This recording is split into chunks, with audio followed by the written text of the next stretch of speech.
People say you can't live without love, but believe me, oxygen is more necessary. We don't realize its importance because we get it for free. Imagine if one day all the trees disappear and we have to buy oxygen. Well, this already happened in a town named Theneedville. Not a single plant exists in this town. Everything is just plastic. The houses, the roads, even the fake trees. They're all made of inorganic materials. These trees don't produce oxygen.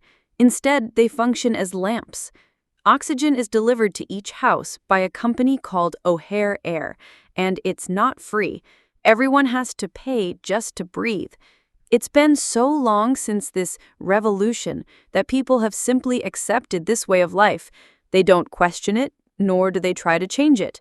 The company is owned by the town's greedy mayor, Aloysius O'Hare, who, unsurprisingly, is the richest man in town, living a life of luxury.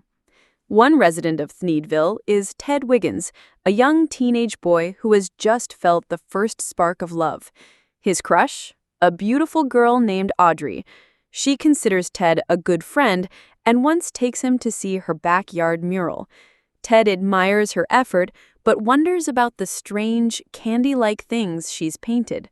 Audrey explains they're real trees, things that used to exist a long time ago. Audrey's biggest wish? To see a real tree. She even says if someone could bring her one, she'd marry him right away. This gives Ted an idea. He rushes home and asks his mother where he could find a real tree. She scolds him for asking such nonsense and walks away. But Ted's grandma, wise and mischievous, is willing to help. She mentions a mysterious man called the Once-ler, who supposedly knows everything about real trees. He lives outside the town and trades secrets in exchange for 2 cents, a nail, and an old snail. Without hesitation, Ted packs up and heads for the exit gate.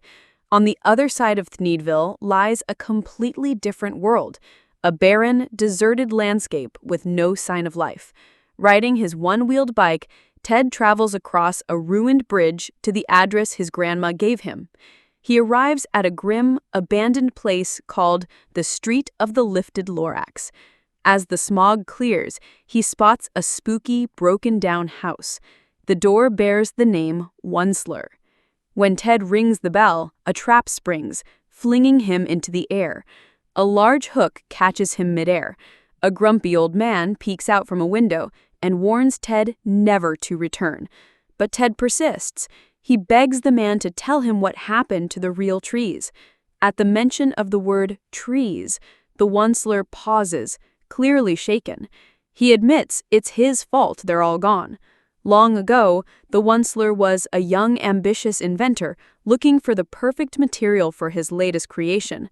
After traveling for days, he stumbled upon a place that looked like paradise. There were singing fish, dancing bears, exotic birds, clear water, and most importantly, fluffy, colorful trees.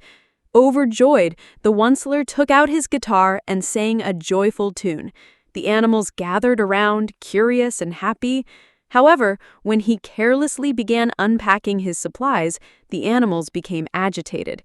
To calm them down, he opened sacks of soft, squishy marshmallows.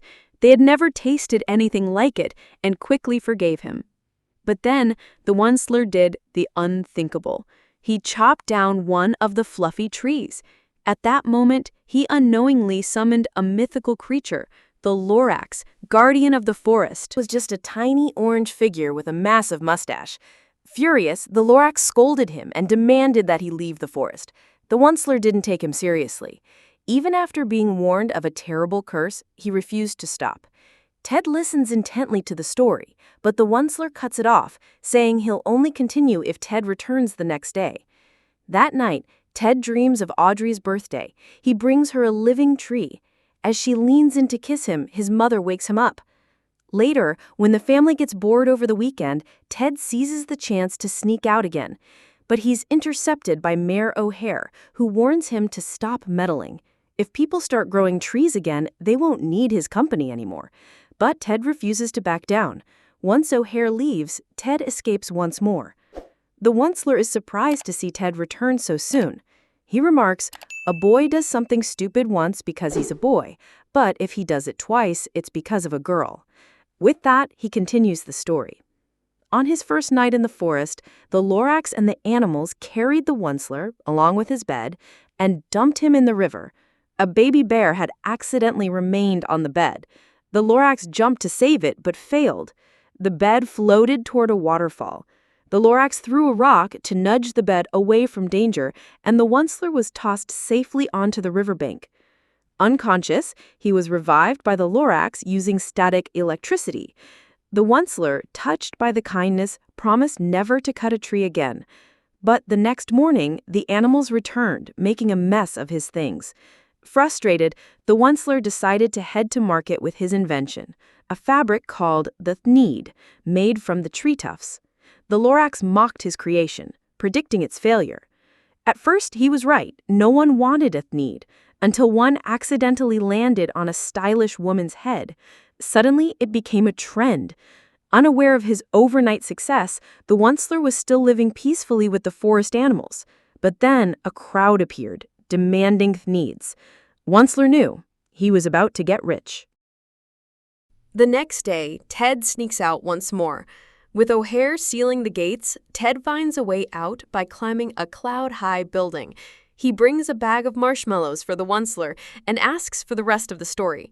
The Once-ler explains how he invited his family to help him run the growing business. But his relatives were greedy, lazy, and disrespectful. Lorax disapproved of them, but the Once-ler assured him that the trees would be safe. Yet the demand was too high.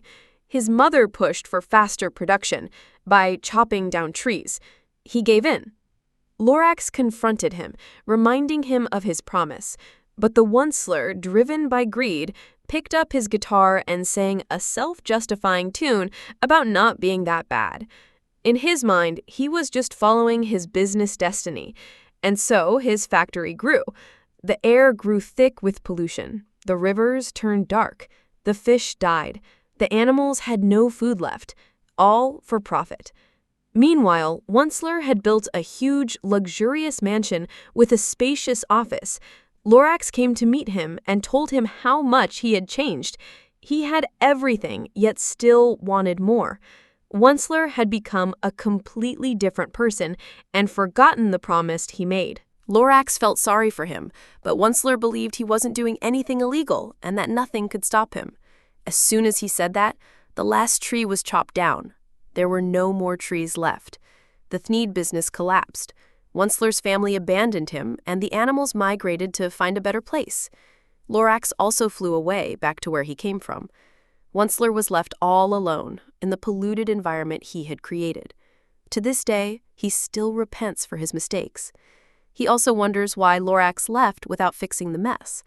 But now he believes Lorax left the big task for a courageous boy like Ted. Once-ler gives Ted the last seed and asks him to plant it in the middle of the town, where everyone can see it. He must make people care about trees again. It may just be a little seed, but it's not about what it is right now. It's about what it can become. Ted sneaks back into the town through the drainage system. He destroys the security camera, but the stubborn device still captures everything and sends the footage to O'Hare. Ted rushes home and, along the way, calls Audrey to join him. As he reaches his room, he begins searching for a way to germinate the seed. Suddenly, his mother starts calling him. She wants him downstairs immediately. As he leaves in a rush, he knocks over a water bottle, and it spills on the seed. At that moment, O'Hare arrives at their house again. He demands the seed, but Ted refuses to hand it over. O'Hare orders his men to search Ted's bedroom. They rummage through everything but can't find the seed. Just then, Ted's mother storms in and scolds them for their behavior. O'Hare is forced to leave, but promises he'll keep an eye on them. After his departure, Ted desperately searches for the seed. All he finds is Grandma's stick. She has hidden the seed and saved it. Even more, the germination has started, a heartwarming sight. Audrey arrives and is overjoyed to see a real plant for the first time in her life. Ted asks for her help planting the seed in the town center, but O'Hare's security guards are stationed outside. It's Mom's showtime. She hops in her high-tech car, blasts music, and drives off as a decoy. The guards chase her, believing Ted is inside. She uses nitro boost and speeds across the town, leading them to a half-constructed bridge. Just in time, she slams on the brakes. When the guards open the car door, they find a dummy inside. Meanwhile, Ted, Audrey, and Grandma make their escape. O'Hare is still not giving up. He flies after the seed in a personal aircraft. Ted drives through narrow, dangerous paths, causing O'Hare to collide with his own guards. But O'Hare keeps coming. Ted reaches the top of a tall building via elevator. He checks the seed. It's still safe. But O'Hare, now furious, uses his gun to power the massive oxygen fans. The wind blows the seed away. O'Hare and his men race after it. Ted chases too. The seed lands in an oxygen container. Just as Ted reaches it, a van hits the container and it rolls down the street. O'Hare manages to grab the container, but his hand gets stuck inside. Ted nearly misses it, but Grandma comes in with her trusty stick and snatches the seed just in time. They rush to the Central Park, but find no mud anywhere to plant it. No worries, Grandma's got this. She jumps on a tractor and knocks over O'Hare's statue. The fallen head smashes through the metal ground, revealing soil underneath. The crowd gathers, confused. O'Hare tries to convince them that trees are filthy and useless, even calling photosynthesis a lie. At first, people are hesitant and begin to move against Ted. But Ted gets on the tractor and smashes through the town's walls. Behind the plastic lies the real world. Theneedville has been a lie all along. Ted urges the townspeople to give trees a chance. They finally see the truth. They're tired of the artificial life trapped behind walls, and they long for fresh, free air.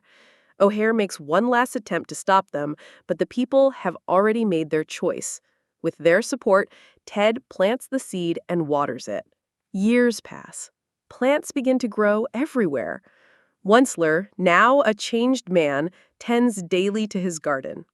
Animals return to the forest. But Once-ler still waits for someone special, his old friend, Lorax. Finally, he has made Lorax proud. To make a change, you have to be the change. As Dr. Seuss wrote, unless someone like you cares a whole awful lot, nothing is going to get better. It's not. Ted was one of those who cared, and as long as people like him exist, we'll continue to breathe freely and live in a world worth living in.